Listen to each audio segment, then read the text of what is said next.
Bonjour à tous, bienvenue sur Moss Muscular, j'espère que vous allez bien. Comme d'habitude, avant de commencer la vidéo, pensez à vous abonner à la chaîne, mettre un petit like sur la vidéo pour me soutenir.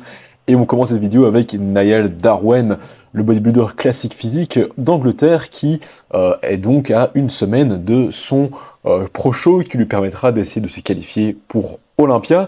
Il y fera face à Meneghete, qui est un bodybuilder brésilien qui a déjà été à Olympia, enfin tous les deux ont déjà été à Olympia en soi, et se retrouveront donc tous les deux sur scène d'ici une semaine à Tampa. Alors pour moi, Niall est clairement mieux en termes de conditions. Il est vraiment dans la condition dans laquelle tu dois être à une semaine d'un pro show, tout simplement.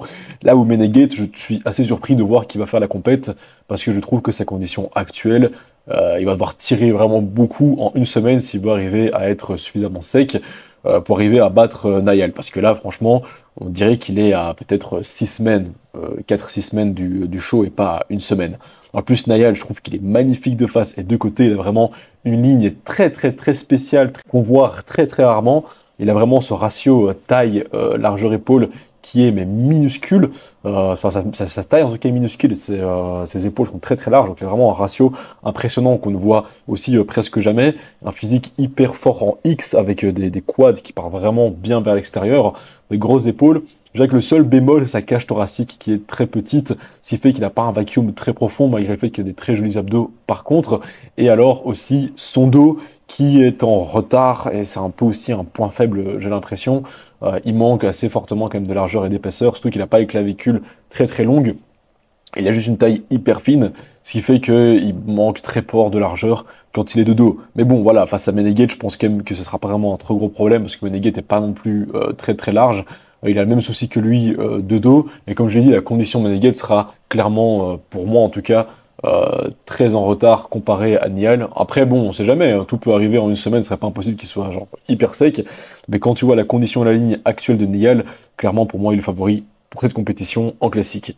On a aussi Nick Walker qui est donc à 11 semaines de Olympia, et dans un récent podcast, il a dit qu'il ferait peut-être une autre compétition. Alors on ne sait pas quelle compète, il n'a pas dit laquelle, donc ça pourrait être peut-être l'Arnold Classic, il a apparemment parlé de faire un autre show que Olympia, ça pourrait être aussi un concours en Europe, qui sait, ce serait la première fois qu'on verrait Nick Walker en Europe, ça pourrait être Prague par exemple, c'est une compétition qui devient de plus en plus populaire, qui est très prisée justement par beaucoup de body maintenant en open, donc qui qualifie directement pour l'année d'après.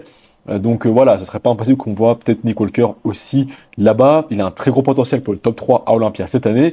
Je pourrais même dire peut-être un top 2, ce n'est pas non plus impossible. Donc voilà, c'est un danger, pour moi c'est vraiment un grand danger à Nick Walker en open.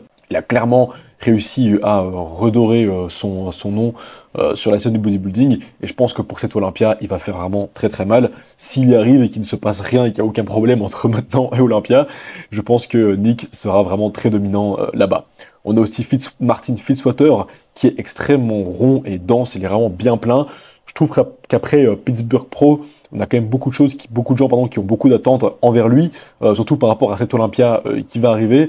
Donc voilà, je pense qu'il est aussi attendu à Olympia avec beaucoup d'attentes très élevées envers Martin. Je pense surtout c'est au niveau de la condition.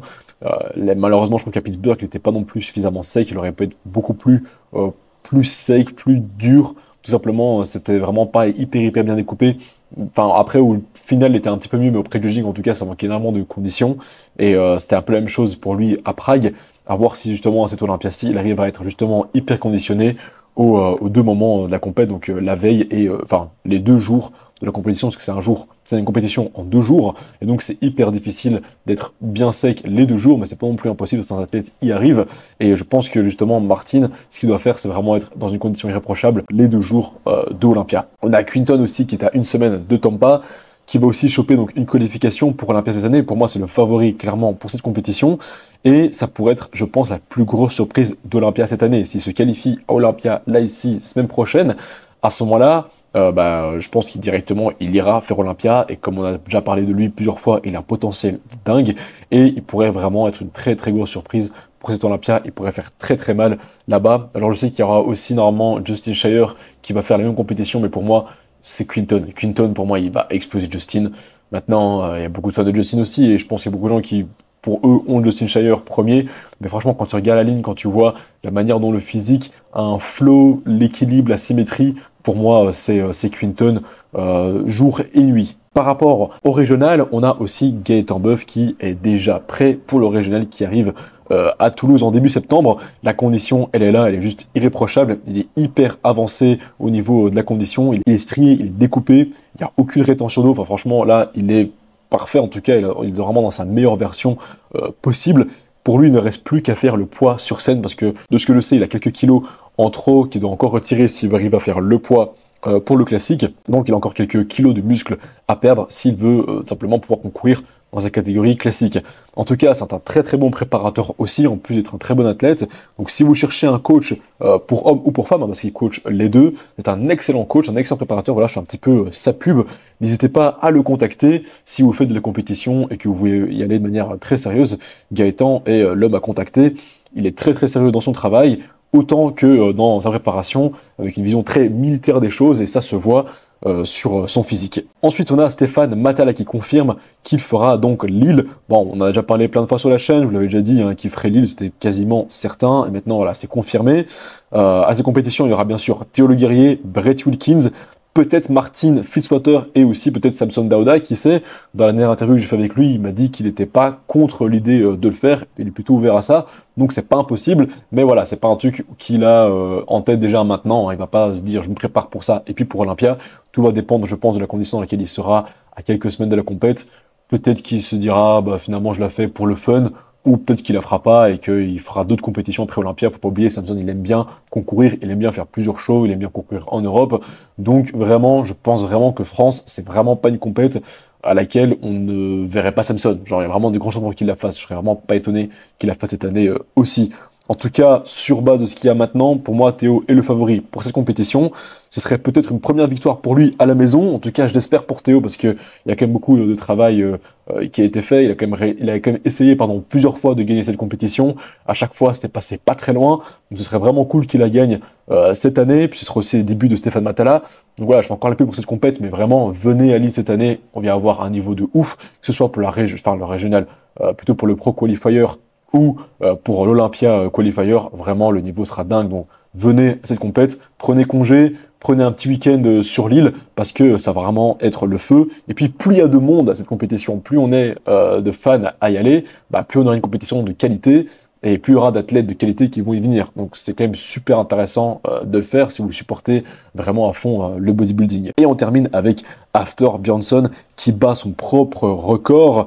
Il avait un record avant à 501 kg au deadlift et maintenant il arrive à le battre avec 505 kg soulevés, au soulevé de terre.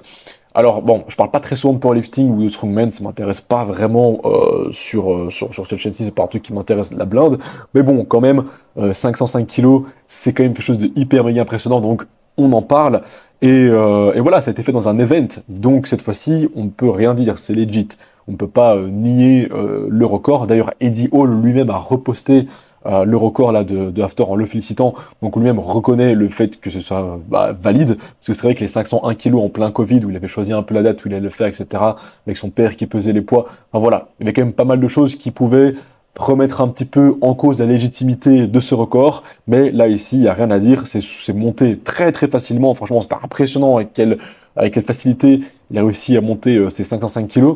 Je trouve quand même toujours que le 500 kg de Eddie Hall est plus impressionnant dans le sens visuel des choses, où tu vois vraiment qu'il soulève une charge énorme, que son corps est vraiment à la limite de se briser au moment où il soulève la charge.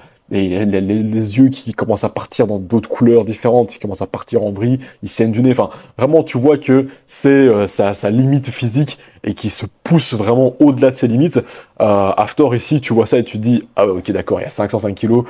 Je vois que le mec peut soulever encore un peu plus. Donc, je serais pas étonné qu'on voit Hafthor faire une autre tentative dans pas longtemps. Alors, quand, ça, je sais pas.